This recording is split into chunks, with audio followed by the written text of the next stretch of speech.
log it and we can swap the tires. Copy that. 191, that's a big gap. It's 30 feet over the last one. There are over 30,000 tire-related crashes every year. Not engine failures, not brake failures, tires. That's what's holding 2 tons of metal to the road. We bought 11 major tire brands, premium brands, mid-range brands, budget brands, the big marketing names, and the value brands people swear are basically the same.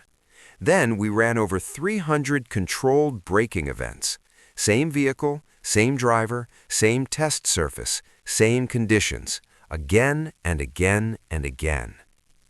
Lined up and 0. You're good to roll it. Copy. Reading 29.8. Got it. Marking it down. And 5 of them showed performance gaps large enough that, personally, we wouldn't choose them for heavy rain highway driving. It means that in our testing, those 5 brands consistently showed reduced wet braking margin compared to similarly priced competitors. And here's the number that changed everything. From 70 miles per hour in the wet, the best tire stopped in 151 feet. The weakest performer stopped in just over 191 feet. 40 feet longer. Take a second and picture that. When the best tire had already come to a complete stop, the weakest tire was still moving at about 27, maybe 28 miles per hour. That's not a small difference. That's impact speed. And yes, one of the brands in our Avoid tier was Firestone. We'll break down exactly why. But first, you need to understand how we structured this. Because this wasn't just a ranking video. The tier system. We didn't just line them up from 11 to 1. We created 3 zones. Green zone, recommended. Yellow zone, compromise. Red zone, avoid.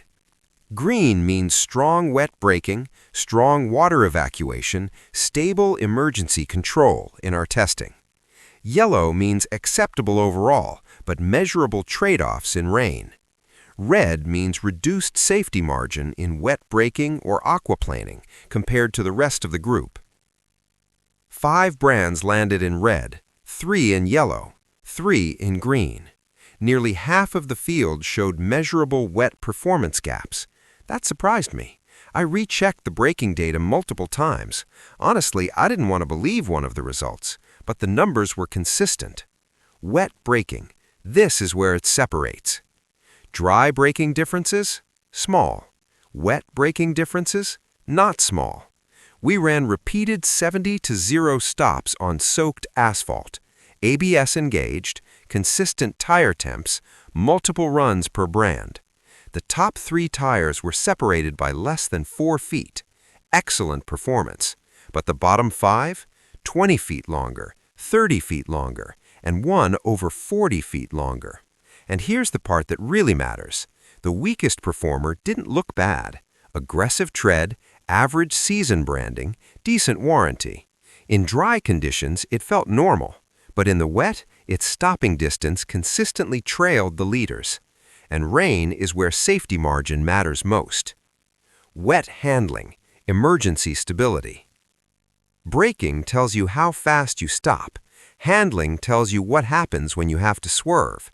We ran wet handling laps, emergency lane change simulations, repeated direction changes under load. Some tires felt planted, progressive, confidence-inspiring. Others felt slightly delayed.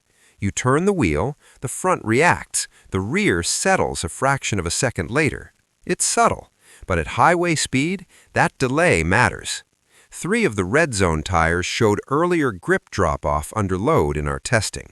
Not dramatic, not out of control, but thinner margin. And emergency maneuvers don't happen at 70% effort. They happen at 100%.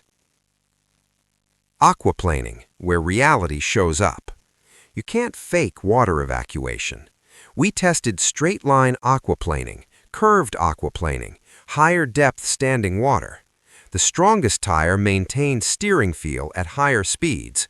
The weakest red zone tire began losing effective contact nearly 8 kilometers per hour sooner than the leader.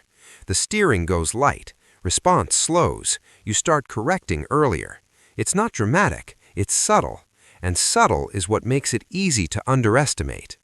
5 brands consistently showed weaker water evacuation performance compared to the leaders in our testing. Not catastrophic, but clearly behind. The premium surprise. One of the Red Zone brands carries a premium reputation. Higher price, strong heritage, strong marketing presence. In dry conditions, it performed respectably, but in our wet braking runs, it didn't match the top-tier brands. In aquaplaning tests, it also landed outside the leaders. For its pricing bracket, it underperformed relative to newer competitors in our testing. That's why it landed in red, not because of defect, because of measurable performance gap. Dry performance, why most people don't notice. In dry braking, the differences narrowed dramatically. Even Red Zone tires performed adequately in dry testing. That's why so many drivers believe all tires feel similar. Dry compresses the gap. Rain expands it. One Red Zone tire actually felt sporty in dry. Sharp turn-in, quick response. But in wet emergency simulations, it didn't maintain that same level of control compared to green zone alternatives. Consistency across conditions matters more than peak feel.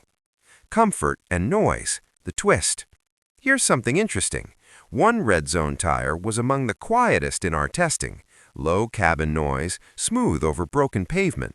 And that explains why many drivers like it. But comfort does not equal wet braking performance.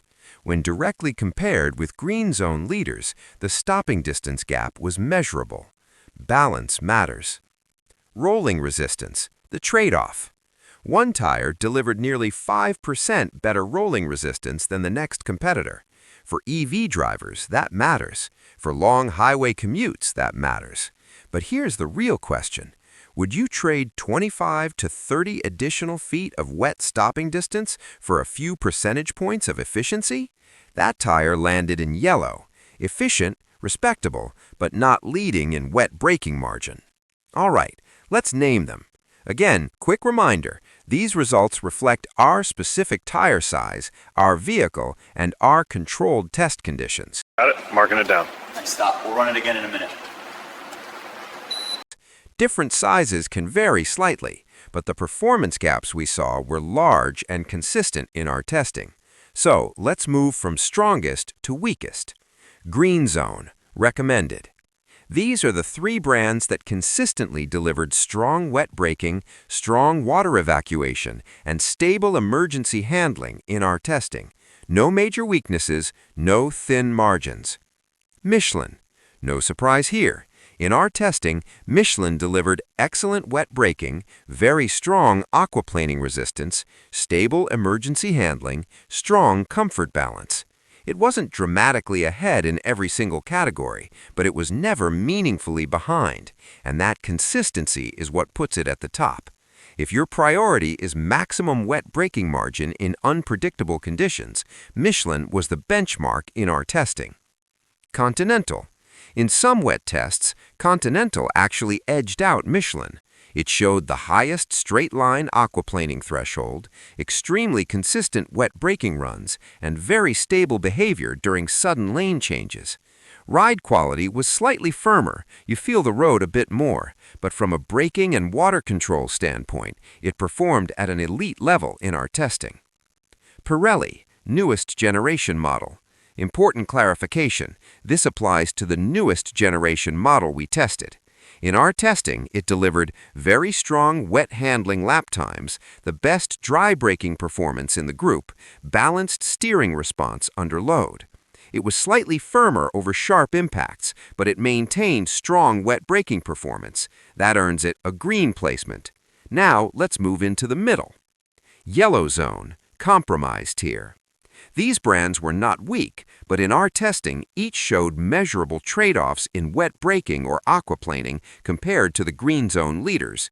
If priced aggressively, they may still make sense, but they did not offer the same wet braking margin in our testing. Bridgestone. Bridgestone showed strong dry performance. Steering felt solid. Structure felt stable. But in our wet braking tests, it consistently landed mid-pack. Aquaplaning resistance was respectable, not leading. At its pricing level, it underperformed relative to some similarly priced competitors in wet braking performance in our testing. Not poor, just not top tier. Vredestein. This one stood out for comfort, low cabin noise, smooth over rough pavement, refined highway ride. But in repeated wet braking runs, stopping distances trailed behind the green zone brands in our testing. Emergency maneuver stability was good, not exceptional. If comfort is your top priority, it's appealing, but purely on wet braking margin in our testing, yellow. Hancock. Hancock came close to green, balanced overall behavior, predictable steering, competitive pricing. But in our wet braking runs, its stopping distances consistently measured slightly longer than the leaders. Not dramatic, but measurable, and that consistent mid-pack placement kept it in yellow in our testing. Now, we enter the red zone. These are the 5 brands that consistently showed reduced wet braking or weaker water evacuation performance compared to competitors in our testing. Firestone. We mentioned this earlier. In dry conditions, it felt composed, stable, predictable. But in our wet braking runs, it consistently stopped noticeably later than the green zone leaders. When the top tire had already stopped, Firestone was still traveling approximately 20 miles per hour in our controlled test scenario. Aquaplaning resistance also placed it outside the top half of the field in our testing. At similar pricing levels, stronger performing alternatives were available in our test group. That's why it falls into red. Falcon. Falcon felt sporty and dry, quick initial steering response, engaging feedback, but in repeated wet emergency simulations in our testing, grip dropped earlier than the green zone alternatives. Wet braking distances were outside the top half. Emergency stability showed thinner margin under higher load. In consistently dry climates, it may feel responsive, but in heavy rain conditions in our testing, there were stronger options. Cooper. Cooper has strong brand recognition in the value segment. Dry performance was acceptable in our testing, but wet braking distances were clearly longer than green and yellow zone leaders. Emergency lane change simulations showed earlier front push and slower stabilization compared to higher-ranked brands. Not dramatic, but consistently behind in water-based testing. Older generation premium model. This result surprised us. Premium pricing, performance branding, strong reputation. Dry grip was competitive in our testing, but in wet braking and aquaplaning tests, it finished outside the top tier. For its pricing bracket, it underperformed relative to newer competitors in wet braking performance in our testing, and that consistent gap is why it lands in red. Budget brand, lowest wet braking result. This is the one with the 40-foot difference. From 70 miles per hour in the wet, the best tire stopped in 151 feet. This tire stopped in just over 191 feet. When the best performer had already come to a complete stop, this tire was still traveling approximately 27 to 28 miles per hour in our controlled test scenario. Aquaplaning resistance was also the lowest measured in our testing. Dry braking masked some of its weakness. Rain exposed it. In our testing, this represented the clearest reduced wet braking margin in the entire group. What this actually means? In dry conditions, most tires perform similarly in our testing. That's why many drivers assume differences are small. But in heavy rain conditions, the performance spread widened dramatically. 5 of the 11 brands consistently showed reduced wet braking or water evacuation performance compared to the top tier in our testing, nearly half the field. And the difference between 151 feet and 191 feet is not theoretical. It compounds at highway speeds. Do you need the most expensive tire? Not necessarily. If you drive mostly in mild weather at moderate speeds, a yellow zone tire may serve you perfectly well. But if you drive frequently in heavy rain, travel sustained highway speeds, own a heavier SUV or crossover, carry passengers regularly, wet braking and water evacuation performance matter more than modest pricing differences, because 25 to 40 feet matters. The core reality. When the best tire had already stopped, the weakest performer in our testing was still moving at nearly 30 miles per hour. That's not marketing language, that's physics, and physics doesn't respond to brand reputation. If you appreciate real testing, not marketing, subscribe. We run the numbers so you don't have to guess.